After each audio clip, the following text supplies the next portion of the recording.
Hello, everyone. Welcome to A Whole Lot of Chaos, the podcast where I talk about movies, shows, games, books, what have you, as chaos commences. I'm your host, Chaos Beetle Frontiers, and today is a very special episode as I have the first person I'll be collaborating with on this podcast. It's the Too Many Movies man himself, Mr. Citizen the Hal. If you would like to introduce yourself. I would not. I'm kidding. Yeah, it's me, Hal. I'm here on a podcast that's not my own. It's weird that I'm not hosting, but that's okay. Yeah, I host a podcast. That's cool. Okay, yes. Yeah. So, basically, we're doing a little something that I had planned for quite some time, the Shazam Lightning episode, where basically we'll be talking about all good things Shazam, and part 1 is over on Too Many Movies, where we've talked about Shazam 1 and Lego DC Shazam Magic and Monsters. Today we'll be doing a bit of a sequelitis, and sometimes friendship can be considered family, and in this episode, I guess you could say, Shazamily matters. Oh, hey, didn't we read a little comic with that little title? We did. We accessed our inner nerd and read a comic book. Like, gross. Yep. One of the few comic books I actually got Hal to read. It, came out a month before Fury of the Gods did, and we will be covering first Shazam Fury of the Gods special, Shazamily Matters. Okay. I got Hal to pirate it, and I'm holding the physical copy in my hands right now. So, oh, your copy doesn't come with pop-up ads? No. Ones that say. Oh, wait a minute, no. Wait, I think it does. Like, all my comics come with pop-up ads. Like the DC ads. Oh. Did you know that DC is doing another crossover with RW Ruby, like RWBY? No, I did not know that. Did you know that Nicole Kidman looks like that even though she's 55? Because those are the kind of pop-up ads I was getting. Ooh. Yeah. Also, yeah, read comic online is kind of shit. I prefer view comic online, but we don't want to tell Warner Brothers about that. Yeah. Yeah. So, Hal, what did you think of Shazamily Matters? I thought it was kind of neat. Again, like, I'm not like super into comics. I don't know, just something about reading, and not to sound like a stupid person, but like, reading just kind of doesn't really do it for me. Like, obviously I think it's important to read. I think people should read more often, obviously. Yeah, for sure. But I don't know, like, I've just always been more of a movie guy, so like I get a lot more out of movies than I do like reading. Now, when it comes to reading, I feel like, comics / graphic novels are kind of like a happy medium for me, where it's like, yeah, I'm reading, but I'm getting a visual sense of what I'm supposed to be getting. So like, same here. So like, I liked what I read. I thought it was really cool that, like, the different stories were written by the Shazam actors. Like, I thought that was really cool. One thing I wanted to say right off the bat, the first of the stories was I forget the name of it. It was like the one where they go to hell and there's like the dog. The Door to Death. That was written by Levi. That was written by Levi, and it was illustrated by Freddie Williams II, or Freddie Williams Jr., who I know as being a frequent guest on Red Letter Media's Best of the Worst. I was like, holy shit! Like, I found a comic of his in the wild. Like, I read it without even knowing that, like, that was him, because like I paid attention to like the credits. It was like illustrated by Freddie Williams. I'm like, holy shit, he's the guy. Like, they talk about how he illustrates comics like on Best of the Worst. Yeah. Okay. Yeah. That's definitely fun. So, funnily enough, I do like this comic, but of the Shazam DC Extended Universe content, it's probably my least favorite, mainly because it's a collection of many stories, and obviously a lot of them are very small, but There are some that I'm not the biggest fan of, like the Door to Death one, funnily enough. Yeah. Yeah. It kind of just ends. Yeah, and the quips in that one were so bad. Yeah, it definitely felt Juvenile. very juvenile. And I get like that's kind of the point. It didn't feel like naturally juvenile, like, how like Yeah. kids actually talk. Like it felt like, Zachary Levi was just like, "Oh, this is how the youngins talk." I'm sure. Yeah.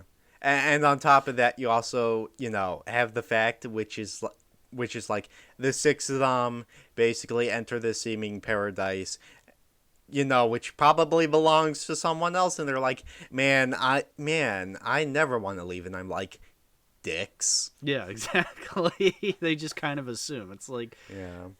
Billy, aren't you 18? Like, don't you know? Like, that's not what. I Yeah. think the other segment I'm not really a fan of is the one that's mainly focusing on Pedro, where like, yeah, Pedro is a character that I do very much like a lot, but I feel like okay, so Shazam 2 kinda establishes that he has an interest in baseball, Hmm. but this story in particular just really takes that to the extreme. Yeah. Well, I think it was interesting because, like, well, and I guess we could get to it during Shazam too, but like, Yeah. they like established that he's interested in baseball, but like from the perspective that he likes looking at the guys in their uniforms, whereas like Yeah. here it doesn't really focus on that. It's focusing on him being like, no, I gotta watch the game. I gotta watch. I gotta see how the Yeah, game goes. Yeah, after he gets like stranded in a world where there's like a literal war going on. Yeah, it's like, dude. I will say, I did like the Yeah. part where like he gets to like this world where like he can wish up anything he wants, and he's just like wishing up all this like garbage, and then he's like, and let's watch the baseball game, and the creature's like, what is baseball? And he's just like, oh, and then he just leaves. Wait, That, it's that like it's like that one joke in Simpsons Treehouse of Horror 5. Yeah, when like Homer's Yeah. just like, Yeah, Marge, dear, will you pass me a donut? Donut. Donut? What's a donut? He's just like, ah! Oh, it's raining again. That is Oh, I exactly what I love thought that of. one. That's funny, but like, Yeah. but I kind of get it. Yeah, it's just like, yeah, he's Yeah, going on here this, is just like kind of cute. yeah, he's going on this like weird adventure, and he's just like, oh, I gotta watch the game. It's like, first of all, how is he even getting enough signal for it to be buffering? Like, I feel like if he We was gotta get the game back. yeah, I feel like if he was in these other dimensions, like he wouldn't be able to stream anything. But whatever, For I don't sure. think that's the point. Yeah. Thankfully, the other stories though, I actually do think are really nice. Like Yeah, the one with Darla is very cute, and yeah, it's sort of got a cameo in the movie. yeah. They're very Like, cute vignettes. Like they're yeah, short stories. So yeah, like, yeah, yeah, like the Darla one is basically based on the concept that the door that she ends up going through is a world that's entirely based on her drawings, and the conflict gets solved when she realized that the eels that were chasing her earlier were actually glitter snakes that she drew to protect the glitter pool. right. Yeah, and stuff like that's cute, which I guess I can also get into. I do really like the concept of a lot of the vignettes where it's basically focusing on them venturing through the doors, especially since in Shazam 2, one thing that Eugene does like doing a lot is checking through all the doors, and I'm like, you I guess some people's disappointment with Shazam 2 maybe is that we didn't really explore that all that much, but I feel like Shazamily Matters is kind of why we didn't delve into it that much, even though I do think it's a interesting concept. I feel like it would make for a great sequel. Like, yeah, it's just like, Yeah. oh, we got to get so and so back, and we got to Yeah. go on this It would adventure. also We're going make through all these different doors. yeah, it could also be a good idea for a TV series. That could be it. Yeah. It would be a better version of it could also be like a better version of Sonic Prime. Sonic Prime was trash. I did not watch Sonic Prime. It was The extent of I'll stick to Adventures of Sonic the Hedgehog. Thank you Yeah, very yeah, much. it was made by the same people who made a Mega Man Fully Charged, and it was at least better than that show. Okay. Yeah. But yeah, back It to was no Shazam. Sonic Underground. Yeah, more like 6 feet underground. Ooh, good Yeah. one. But yeah. Back to Shazamily Matters. Of course. The fourth story is actually calling back to the movie, where it explores the DCU's version of the Crocodile Men. Yeah, that was neat. I was Yeah. just like, So oh, hey, cool. yeah. So basically, okay, nerd out a bit. In the DC comics, the Crocodile Men are some of the more famous, I use that term loosely, Captain Marvel villains, Mm-hmm. as they're basically a race of crocodiles from another world. And Florida. yeah, and I've seen a few versions of them. Like, there's one in the Batman the Brave and the Bold cartoon where he's packing fucking drip. Oh. Yeah. And in the Monster Society of Evil comic, they're part of Mr. Mind's Monster Society of Evil, and the first thing that they try to do is eat children. Yeah. Oh, Xander would love that. Yeah. And also, when I was reading Black Adam Rise and Fall of an Empire, there's like these four horsemen of the apocalypse villains that basically bring all this horrible shit in Kahndaq. Yes, Black Adam defeats the four horsemen of the apocalypse. Oh, he's so based. Yeah. War, famine, pestilence, Marmaduke. Yeah, the four worst things. Yeah. And famine is actually based on the Crocodile Men. Okay, interesting. And there are like 2 pages dedicated to him goring and eating the kid from Black Adam, Amon Tamaz. Oh, I got to read this now. Yeah, and that was like the point in the book where I was like, okay, this is epic. Yeah. This is epic. Yeah, but yeah. I think that the Crocodile Men story in this is kind of cute. Not my personal favorite version of like the Crocodile Men, but I thought it was like kind of funny where they all get turned into crocodiles. Nice, Amazing Spider-Man reference there. Yeah. But then I'm no longer a lizard. but then the Spirit of the Wizard, which, okay, this is like sort of confusing with the Shazam lore in the DCU. Mm-hmm. It basically convinces the Crocodile Wizard to make them super intelligent, and then they realize that peace is the true solution. So then they just leave, and Freddy is still part crocodile. Yeah, that was strange. Yeah. I just how it just kind of ended, and it was just like, yeah, the spirit of the wizard convinced her. It's just like, okay, but how do you know that the wizard is still alive? Like, you don't know this until the movie. Yeah, they literally do not know this until the movie. And Billy's the only one who met the wizard, and he thought he was dead. Yeah. Yeah. I Yeah, don't understand. cute story, weird consistency aside. Mm-hmm. The fifth story is with Eugene trying to grow out of his gamer juice.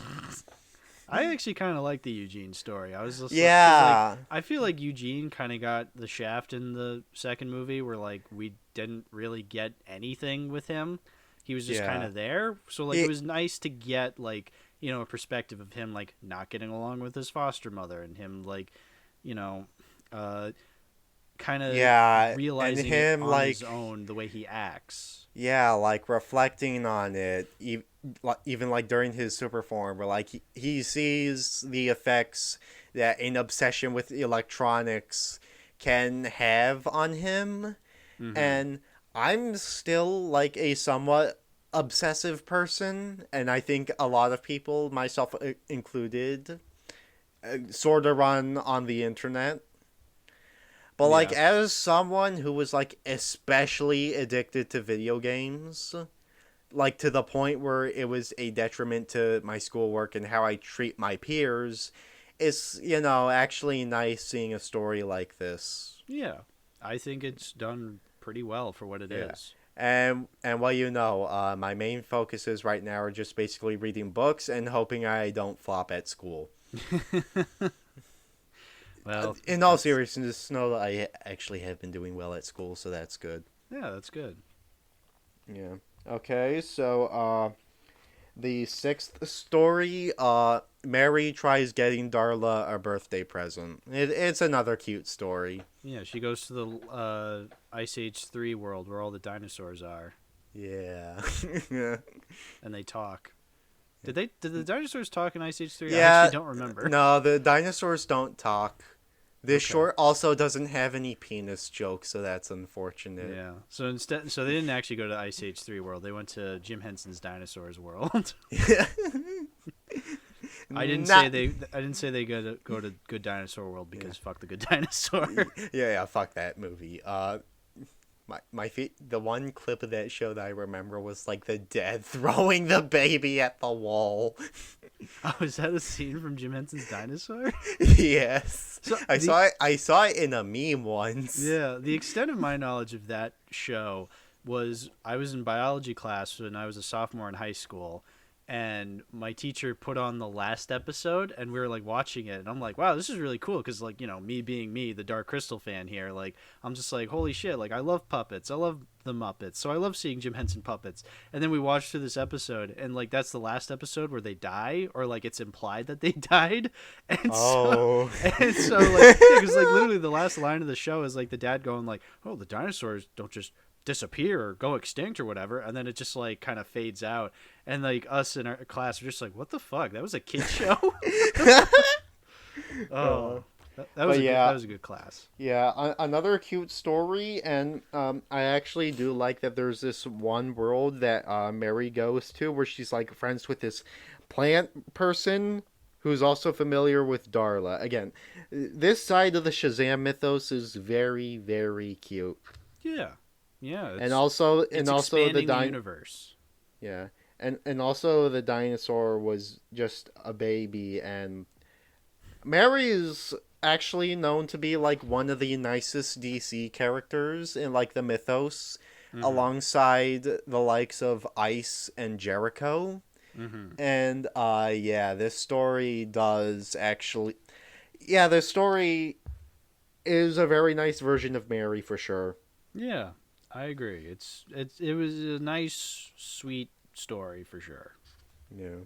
So seventh story, Freddie Freeman. This is another wholesome one. Freddie Freeman busts a gang, and he takes a dog with him that wasn't accounted for. And he tries taking care of the dog more, but eventually when he realizes that, you know, maybe taking the dog along for everything isn't the best idea, he gives it to someone who is familiar with like taking care of dogs, and like, yeah, it's very sweet. Yeah, it's a nice story. As a dog owner, it definitely pulled at my heartstrings, and I'm just like, you bastards. Yeah. It kind of like shows where even if Shazam 2 is a big turning point for Freddy's character, there's still like a lot of heart in him, so. Yeah, definitely. And the final story is the one that directly ties into Shazam 2 the most, and I think this was the story that actually made me more interested and sort of hyped to see Shazam 2, to be honest. Yeah. Because it like kind of shows the irony with Billy's heroics. In the first movie, he let the power consume him, and even after being really selfish and making mistakes, Billy was still regarded as a hero. But now that he's leading his whole family and is trying to do more good, he only ends up fucking up more and more, and the city isn't, that fond of him. Yeah. Which is actually kind of, well, I mean, we'll get to it when we talk about the second movie, but like, yeah, that was like an aspect I kind of liked, how like they just kept fucking up. But yeah, this one was kind of weird because it's just like, so yeah, it's a prequel in the sense that like, the last scene he's like at the doctor's being like, hey, I'm here for an appointment. But like that whole scene in the comic with him and Mary kind of just also happens in the movie, so like that was just kind of weird. That was weird.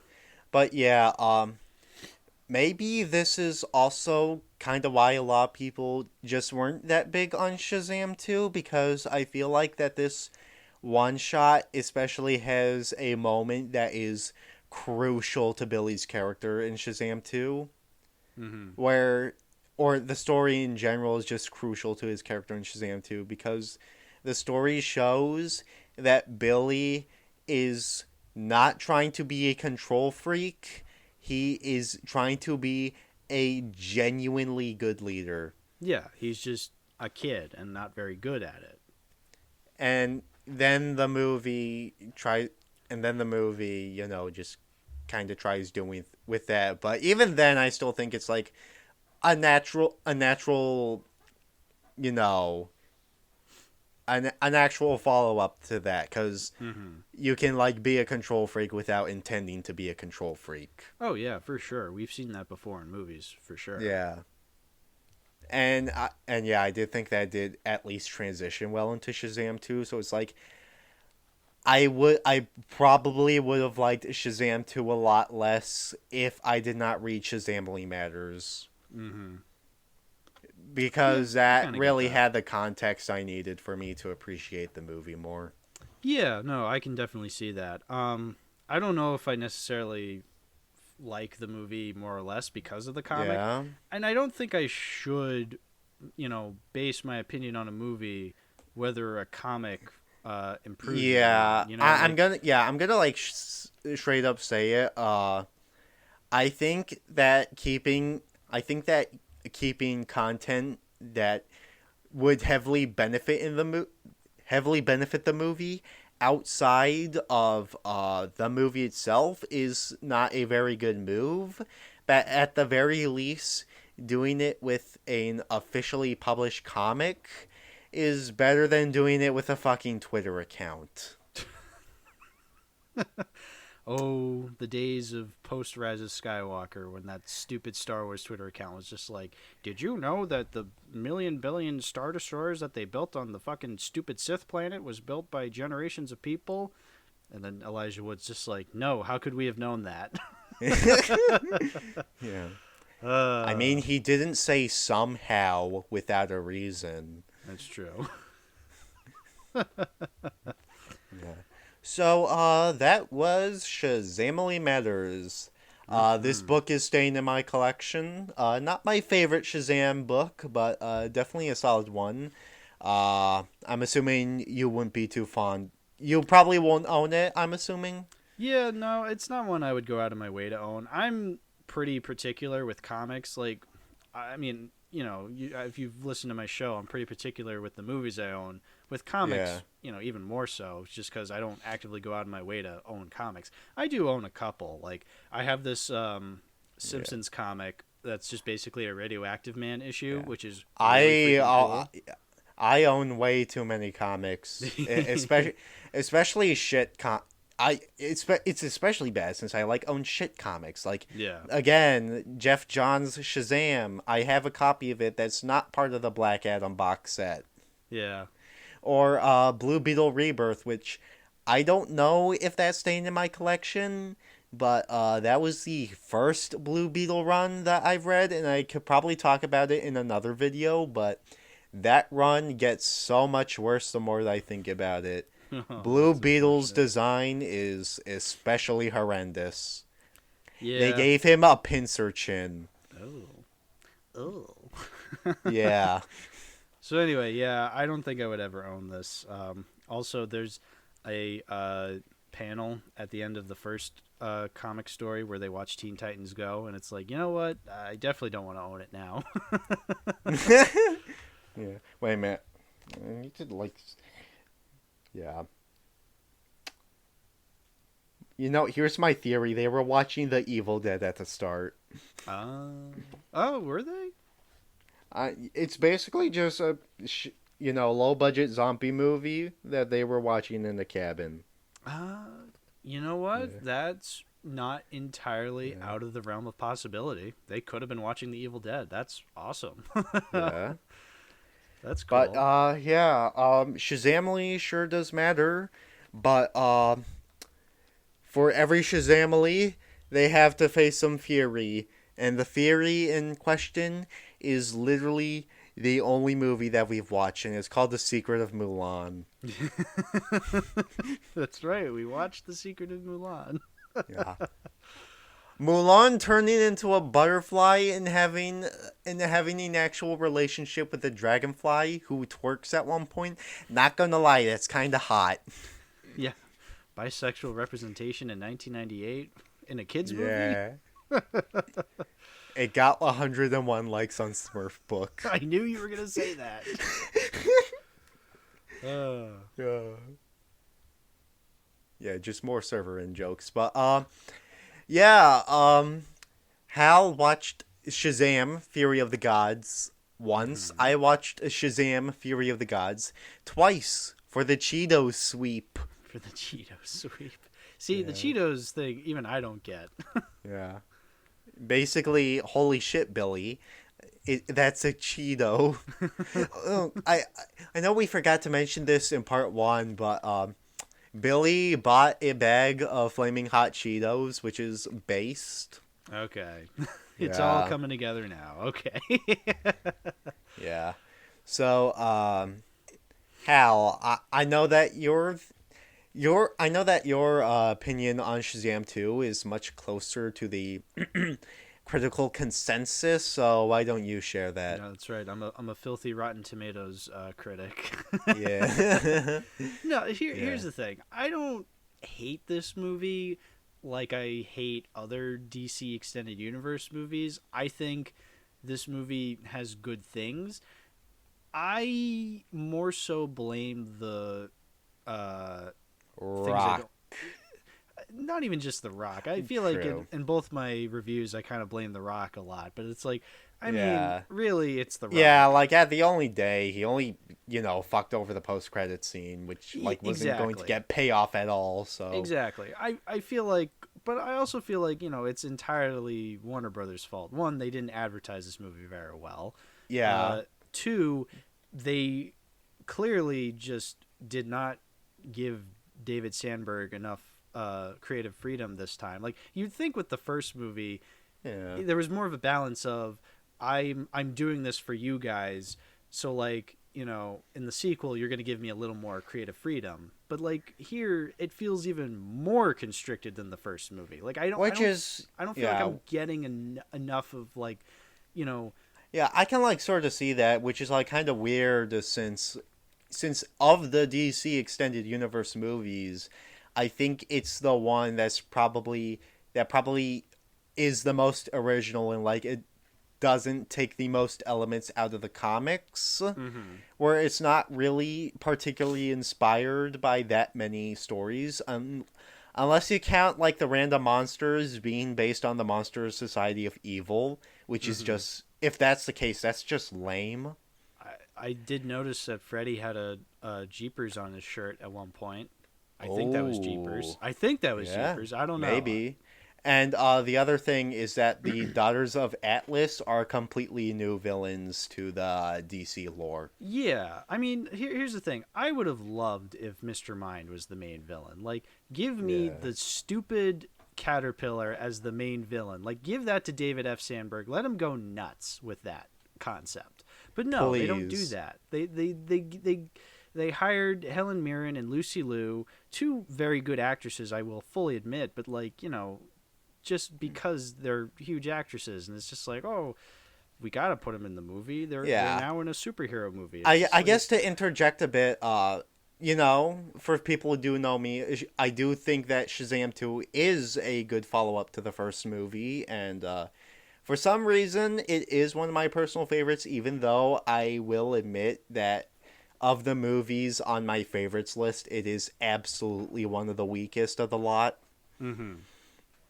But I, disappointed by the lack of Mr. Mind aside, I did enjoy the Daughters of Atlas for the most part, mainly Calypso. I do think, you can see how it's kind of weird that she does make the 180. But at the same time, there are hints throughout the movie where she's just constantly bickering with her sisters about what should be done. Yeah.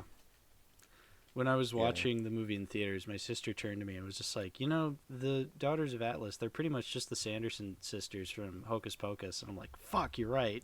Yeah. And Rachel Zegler, is that how you pronounce it? I think so, yeah. West Side Story Yeah, girl. she plays Anthea, which I actually thought was a very fun character, and I actually really liked her chemistry with Freddy. Yeah, no, I like that too. I Yeah. wish the movie focused a little more on that and, Yeah. not just I having it be yeah, at the beginning and then. I mentioned this in the first part, but like even though I love the movie, just imagine a movie where these three daughters have like an incredibly close bond and a caterpillar with a voice box completely breaks it apart. Yeah, like, because like when we're first introduced to them, they're always bickering. Like it's just like I don't really see them as sisters. Now, maybe that has to do with the age gap, but like you could still Yeah. make it work. Like I, I referenced the Sanderson sisters just a minute ago, but like in a weird way, like I buy those characters more as sisters than I do the Daughters of Atlas here. Like Yeah. they feel like, yeah, they bicker and whatnot, but like I don't know, they feel like actual characters with Yeah. one another. Here, I'm just gonna say it, like Lucy Liu looks really bored to be there. Like she's always just kind of like blank face, just like staring at everything, and then yeah, when she becomes like the main villain at the end, it's just like Yeah. I guess I there, will.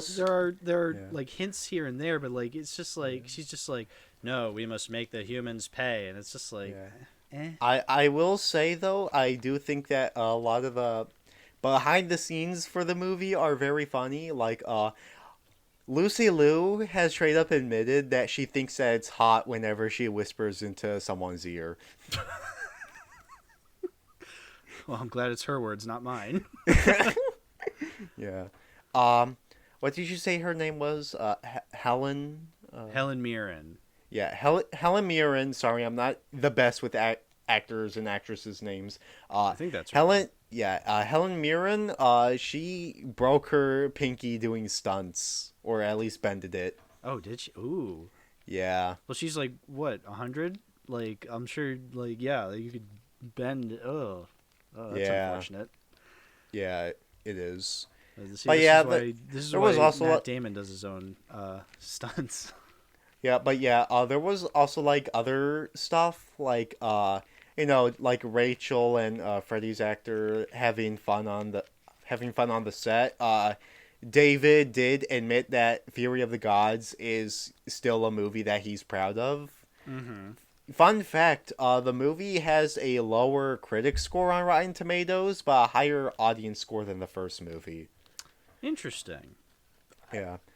That is interesting. I mean, here's the thing. It's like I feel like on average you're always gonna get a higher audience score than a critic score on a kind of movie like this. And then like, if something's a little more not as commercially successful, you're gonna get a higher I mean, critic Black score Adam or was audience. basic. Yeah, Black Adam was basically the same, just monumentally worse. Mm-hmm. Yeah, And because the average person going to see these movies is going to see them because they don't want to watch a very smart movie. They want to watch a very fun movie. But yeah, and Rachel Zegler just kind of hates the critics and mostly listens to the audience, which fine at the end of the day. A lot of cape shit movies like these are just mainly made for an audience, even though Shazam 2's audience was barely there. yeah, yeah. I mean, that's the Yeah. thing. It's like that's why you don't really trust Rotten Tomatoes. Like the majority of Rotten Tomatoes critics, the critic side of Rotten Tomatoes critics are like stuffy, old farts who just like are still Yeah. writing stuff. Like they're still not. They haven't entered the 21st century in terms of film criticism. Actual boomers. Exactly. Like it's just these old people or just like, people who are old at heart. They're just like thinking like they're the Yeah. authority. Like they treat film criticism like it's a matter of authority. Like you need to listen to what they have to say and you need to think what they have to say. It's like no. So basically, Ego from Ratatouille. Yeah, Anton Ego from Ratatouille, but like less sympathetic. Yeah. Whereas, like, as much shit as I give Letterboxd, and I give Letterboxd a ton of shit, trust me, because I fucking hate a lot of that website, even though I use it Yeah. constantly. But, like, I trust those people more because the top critics on Letterboxd are people like me who, like, are Yeah. losers who are hunched over on their phone or computer all day. Like, Yeah. Like the top reviewers and critics on Letterboxd are basically what the movies released in nowadays in theaters are made for. The audience. yeah, exactly. Like, yeah, these are normal people more often than not. So, like, I tend to like trust the words of those people more. Obviously, there are the fair share of like pretentious dipshits on Letterboxd for sure, but like Yeah. more often than not, I relate to them more than say your average Rotten Tomatoes idiot critic. For sure. Um, we got a bit sidetracked. Back to Shazam 2. No, but I feel like this is an important Yeah. aspect to bring up when talking about Shazam Yeah. 2 because it is, it's getting its ass beat in the quote retweets. But like, Yeah. like that's an important aspect when talking about movies. I feel like is True. Yeah. how it's being Apologies. perceived and how you as an individual should perceive something. Yeah. Domestically, Shazam 2 only earned $30 million on its first weekend. Ugh. And Yeah. second weekend, it got less than half of that. Oh God, yeah, no, it's I don't really like It's judging it's movies based on box office runs, but like yeah, I that don't is pretty either. awful. Yeah, I feel so bad for Shazam 2. Yeah, And I guess this is like a bit of another side tangent that's related, but I've talked about it more, and it's kind of Black Adam's fault. yeah, I think so too. I mean, Yeah, because really think about this. Black Adam got far more promotion than Shazam 2. mhm. It didn't have um it didn't have trailers where it was clear that it was spoiling the whole thing, even though it basically spoiled the twist. And it got so many more tie-ins. Yeah, Like, it got the Roblox tie-in. There was a popcorn bucket that was planned.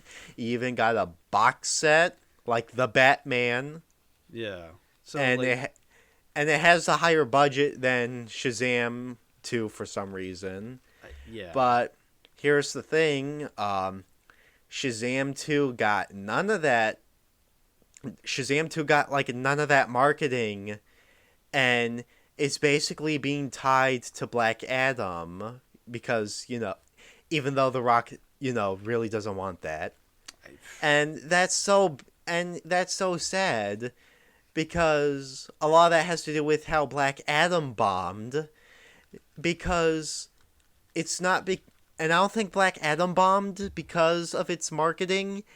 I think it bombed because of how absolutely terrible that movie was. oh for sure. Like, yeah, no, that movie bombed because it's dog shit. Because well, it is dog shit. It is a very bad movie.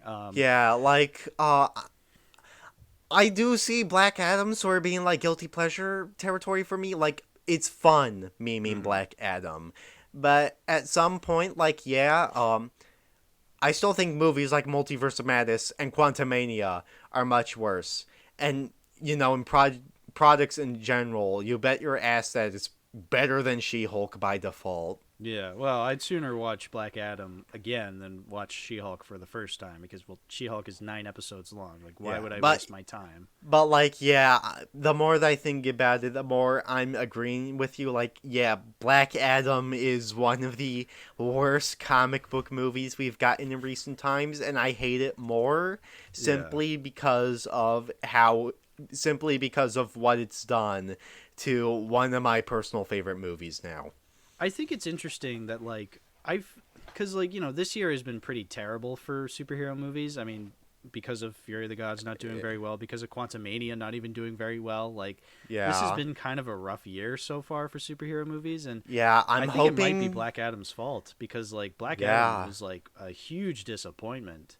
I think it came out before Black Panther. How did Black Panther do? I didn't watch Black Panther, so I have no Black idea. Panther actually, I think it got its budget back, but it also did much worse than the first movie. Yeah, obviously, because like I mean, what are you gonna do without Chadwick? Yeah. But I think that's my point. Is like I feel like Yeah. in 2021 we were having this problem with like superhero movies, and like we got awful stuff like WandaVision, Yeah. Black Widow, and the year before that we had like Wonder Woman and Birds of Prey.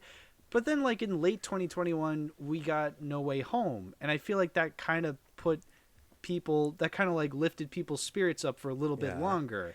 And then we got one of my personal favorite movies, The Batman, and even though I absolutely hate Multiverse of Madness, you know, people still praise that. I think when it comes to the huge decline in for comic book movies in 2022 especially, there's three big culprits, or there's three if you really do count Love and Thunder. Mm-hmm. Because I think that movie still made bank, but a lot of people did not like Love and Thunder. Yeah, that's the funny thing about Love and Thunder is like the amount of people that hated Love and Thunder, like they were just like Yeah. despising it. And I was just here like after watching all the Marvel movies and shows from 2021, I'm like, yeah, it's bad, but like guys, it's been like this for a Yeah. while now. Like Yeah. And then that just basically leaves two big culprits, Morbius and Black Adam. And you know what? Morbius is the funniest shit ever made. Sony Yeah. is still committing to this, and I am laughing my ass off. And you know what? I love Sony's Marvelverse because it is so obviously bad, and you know what? They absolutely try. You know what? I think Morbius is to blame too because no, I agree because well, here's the Yeah. thing. I love Morbius with all my heart, as I've said numerous times, but like ironically, whereas like I feel like when that movie came out, like, people were just sick and tired of it all, and they're just like, "Oh my god, this is Yeah. the best you could come up with." And they just like made fun of it. And so then Yeah. after all that happened, then people were starting to kind of like really turn on it. And so like the point I was trying to make is like, we've had bad superhero movies before, but then we've also kind of, went back up and we got No Way Home, we got the Batman. Whereas like Yeah. here, we've had a slew of bad stuff after the Batman. We got Morbius, Love and Thunder, Black Adam, Quantumania. Quantumania, and I haven't seen Quantumania, but like I'm going off of what you guys are saying. But and then and then we have Shazam: Fury of the Gods, not really kind of changing Yeah. people's perspectives. So we haven't had anything Yeah. as of yet to 'Cause- kind of like sway us back into watching superhero movies. Yeah, because, like, I'm speaking objectively here. Subjectively, Yes. I love Shazam 2 with all my heart, but objectively speaking, Shazam 2 isn't a bad movie. It's just not really doing anything to change anyone's mind about, Yeah. like, the current landscape. And that's why I think it's a shame that Shazam 2 is getting kind of blasted because of that. Because it's like, I think out of all the movies that have come out recently in terms of cape shit, I think it is one of the better ones. I still Yeah. think it fails in some regards, but there are some good things to it that I like about it. It's just For sure. not convincing other people, and Yeah. I really do get that. Yeah, I think, like, I mean, at the very least, we might get another Shriek, since, big Hollywood people are praising Flash now, but we're also getting Across the Spider-Verse, and the Blue Beetle trailer is coming out on Monday, and that's being hyped to hell and back. Yeah, I feel honestly, I think out of all of them, I think Spider-Verse may be the saving grace, unless Sony really screws the pooch on it, in which Yeah, case, and that's a shame. and unless DC ends up screwing the pooch, Blue Beetle might end up being their saving grace. Maybe not box office wise, but reception wise. Yeah, maybe. Absolutely. Yeah, it's possible. Especially since I've said again, I think Jaime Reyes and the Blue Beetle Mythos are some of the best corners of DC, as long as you put aside New 52 and Rebirth. Yeah, you never But know. even because, like, yeah. I was just gonna say, like, again, like, yeah, you never know because, like, I didn't expect to like the first Shazam movie. And then Yeah. I did. So like, yeah, you never know with these kinds of things. Yeah, but even then, fun fact, Aquaman 2 got the worst test screenings out of any DC movie. Oh, Amber really shut the bed on that one. Yeah. That's a joke. But Amber Heard. I guess since we've like talked about Shazam 2 a bit and like we've talked about its negatives, like the Daughters of Atlas, even though I do like them, they could have been like so much better. And I do think that in terms of like the actions and stuff, there's like neat creative concepts, just not creative execution. Mm-hmm. How about we switch over to praising things a bit? Uh, Darla says a nostalgia critic line. Taste the rainbow, motherfucker. When she said that, well, she said like taste the rainbow, and I'm just like, and I said jokingly in my head, I'm just like, oh, taste the rainbow, motherfucker. And then she actually does say it when she's on the unicorn. I'm like, holy shit, someone watches the nostalgia critic. Oh god, it was yeah. so funny. But yeah, even though it's a very flawed movie, I will still defend a lot of the character work.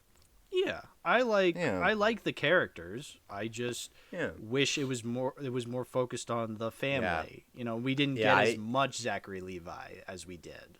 Like we actually got a little more Asher Angel because like wasn't he only in like 4 scenes in the entire movie? Asher Angel? Yeah, I think so. We got a good amount of Zachary Levi here. Yeah, it's like, look, I don't hate Zachary Levi, but it's like there needs to be a balance. Like it's both actors. Like the first movie kind of got that. I mean, Exactly. at the very least, I'm glad that we got to see more of the adult counterparts for like the other ones, and like I actually I completely understand how Freddy's taking it because out of everyone in the movie, in the whole family, Freddy's easily the biggest of the biggest superhero fan. So imagine you finally get superpowers and you finally want to be a big time superhero. Yeah, Captain Every Power. That's a good line. Yeah. I also like the scene where Darla only brought Hespera the yellow Skittles. Yeah, no, the yellow jelly beans. No, that was a nice little character moment where she's like, she's just like, yeah, I know you don't deserve my respect, but I should still give you human rights. But you're not getting any of the strawberry ones. It's like that's funny and like that's a good character moment. That like a good indication of the kind of person she is. It's like more scenes like that, please. Yeah, I like Steve. And the letter that they wrote, and the daughters just ask, "What the fuck is a Gatorade?" Yeah, what the fuck is a Gatorade? Yeah. Okay. Shazam 2. Let's be fair, it's not as funny as the first movie, but it still has its bangers. Yeah. No, it's clearly they clearly Zachary Levi I think clearly really wants to be the focus. He's just like, oh, look at me, I came up with this really funny line, and everyone's just like, uh-huh. Like, yeah, I think also part of it has like to do is that it's a bigger movie with bigger stakes, and I remember you said in your Independence Day 2 video that doesn't automatically equal a better movie, which is obvious in this case, but I also don't think it equals a bad one because I at least feel like here they tried to do the most and they still try to retain like some of the charm. Where it's like, oh, there's some cute lines that actually do make sense with like the context of the movie. Yeah, again, like I like whenever it's on the family because that's what I liked about the first one. You know. Yeah. So give me more of that, but like, you know, that's the problem with this movie. Yeah, it doesn't. I also do like Freddy's stuff with the wizard. I actually do like that. Yeah, that was funny. I think Dijin Hansu, I think that's how you say his name. Yeah, with stuff that's like... I think he's funny. Yeah, with stuff that's like solely focusing on Zachary Levi, it's fine, but, you know... It's better in moderation. Yeah. I will also compliment the movie, though, and this is why I put it alongside the first movie and why I do think it's a good sequel. It does actually address a lot of stuff that I feel like should have been addressed in the first movie. Mainly two things. One, the broken staff. Yeah. This is like a legitimate criticism I could have had for like the first movie. Breaking the staff, he basically destroyed any method of finding a successor. Yeah. Yeah. But in Shazam 2, we kind of, they kind of follow that up with, like, there's an even bigger consequence with that, where the staff was made to not only keep the powers of the gods, but to also keep them contained from entering the man's realm and fucking everything over, which was what Atlas wanted to do. And Billy broke the staff just so Sivana can do more tomfuckery. Yeah, exactly. And I think this also goes hand in hand with the behind the scenes. But, like, how the staff wields is only dependent on what the user knows how to use it with. Like, Savannah in the first movie basically just did zappy shit with the staff a lot. And he basically kept the staff around because that was the main method where he wanted to have the kids and Billy transfer his powers directly to him. Right. In the sequel, Calypso knows how to use the staff to basically take away their powers. Right. And then you have the bullshit Wonder Woman cameo. Oh, God. So there's actually 2 cameos I pointed out. Well, I guess we want to be technical. There's 3. So there's the I Need a Hero scene where David F. Sandberg put his wife in the car as she's, like, falling to it, which was really funny. Yeah, that's, like, actually a funny use of I Need a Hero. Yeah, it was. Yeah. But then you also... Before we tackle the big one, let's just skip to the post-credit scene with the Injustice Society stuff. Or the Justice Society stuff. Yeah, so that's the mid-credit scene, right? Yeah. I didn't stay for any post-credit scene. Was there a post-credit scene? It's basically the continuation of the Mr. Mind stuff. Where, basically, after 2 years, Mr. Mind finally sees Savannah again. But it takes Mr. Mind so long to travel because he can only slither around. So Savannah finally asks Mr. Mind for the plan, and before he's about to share, he says one more thing and then fucks off. Oh, okay. Interesting. Yeah, I didn't So he just keeps on leaving Savannah to rot in his cell. Okay. Interesting. So that's like kind of showing that the Mr. Mind post-credit scenes were comical. Okay. Yeah. So they weren't actually going to do anything with them, which is kind of a shame. Yeah. But anyway, the other cameo I wanted to bring up was Michael Gray. During that scene, there's like this really old guy, and he's just like, "Oh yeah, you can do Shazam." That is Michael Gray, the guy who played Shazam in the original show. Yeah, in the '70s original show. I looked. That it up was afterward, so cool. because like I thought he looked kind of like they kind of like really focused on him, and I'm like, all right, that's definitely a guy who's like has some kind of history with this character. And I looked it up. It's like, oh, he played the original Shazam act. Yeah, that's character. Actually a really cool cameo. I actually I prefer it over the I prefer it over the cameo in Multiverse of Madness. Which cameo in Multiverse of Madness? Yeah. I really shouldn't forget his name, considering I love Evil Dead, but... Oh, Bruce Campbell. Pizza Papa. Bruce Campbell. Pizza Papa always gets paid. Yeah. But, yeah, at least Strange didn't leave him to continue beating up himself, so... That's true. Yeah, but yeah, we had some solid cameos in there. Now let's talk about the actual worst part of the movie. Wonder Woman. I hate literally everything Wonder Woman related in the DCEU. Oh, God. The way she just shows up and she's like, I can help. And then they just start blasting the Wonder Woman theme. And you're just like, what? Where is this coming from? This is like a joke in like a YouTube parody. This is But I'm watching it on the big screen.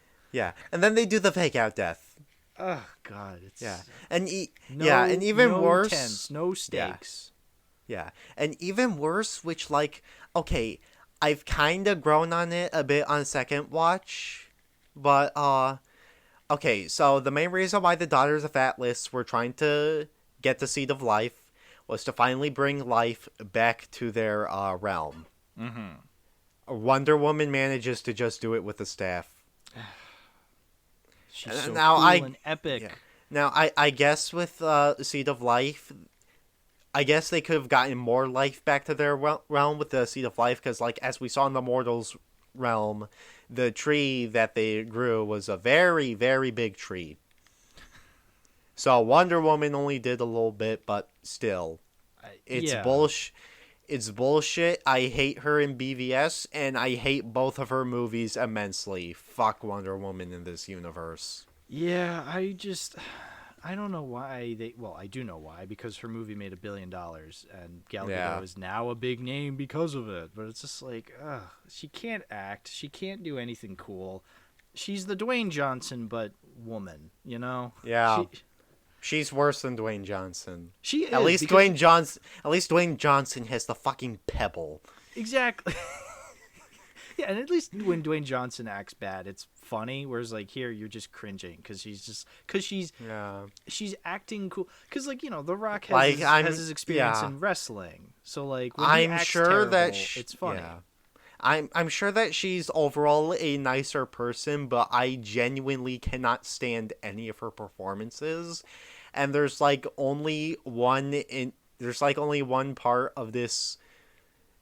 Okay, you could have had like you still could have had the nice you still could have had like the nice empty ending without the atrocious fake out death. Like you could have at least done it comedically, like Mitchell's versus the Machines. Yeah. Or just actually commit to the death. Like you could do some cool stuff like with that. Yeah. Like in the comics, when Billy gets trapped in the Rock of Eternity, this is actually pretty recent. Mary is actually chosen to take up the mantle for a bit. Yeah, so like there's ways of doing it. And just the fact that she just shows up out of nowhere and it's just like, oh, it's so cool, and like she saves the day. It's just like, and then it's just like, oh, who wants their powers back? It's just like, well, great. Again, no tension. Yeah, I think the only like part of this bit I'm going to defend is Billy simping for Wonder Woman.